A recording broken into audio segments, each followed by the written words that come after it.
My name is Bartoli, Pierre-Louis. I'm 27 years old. I was born and raised in Plainfield, New Jersey. When I was 12 years old, I went to see my pediatrician, and he basically said he thinks something's wrong with my kidneys, and they wanted to do blood work. It wasn't really much they can do. So at that point, I'm 12 years old, and now I'm on dialysis.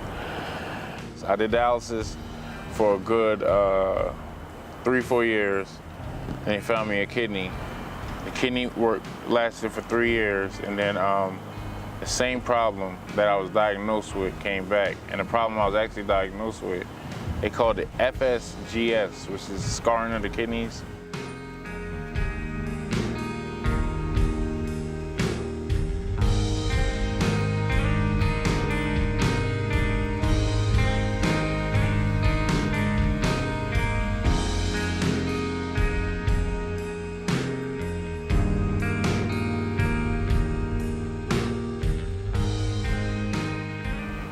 Literally around the time graduation was coming around school, that's when my kidney started to fail.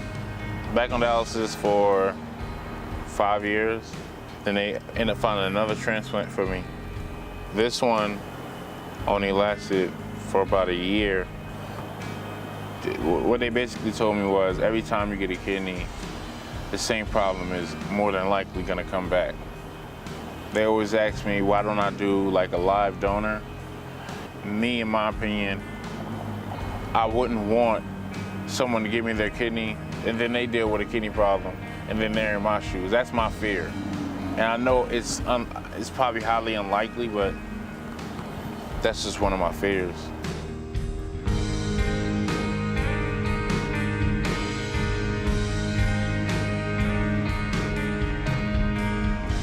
I go dialysis Monday, Wednesday, Friday. Monday, Wednesday, Friday, when I come home from dialysis, it's hard because I have a 17-month-old running through the house like crazy, and I'm trying to keep up with his energy. I have a 7-year-old, and he's like starting to play sports.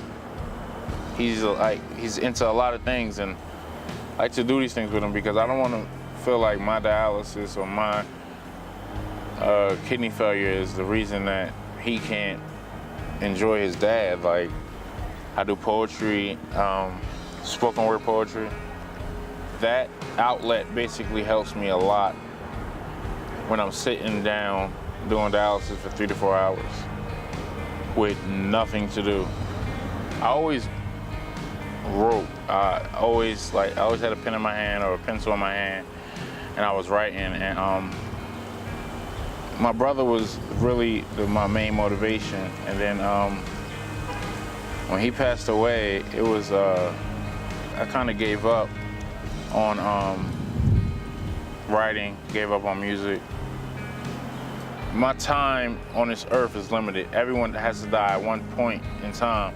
But I feel like if I leave some type of lasting imprint for my sons to basically hear me talk and tell them something, because if I'm not here and he's still growing up, he can always go to that project. Like, music is my biggest passion.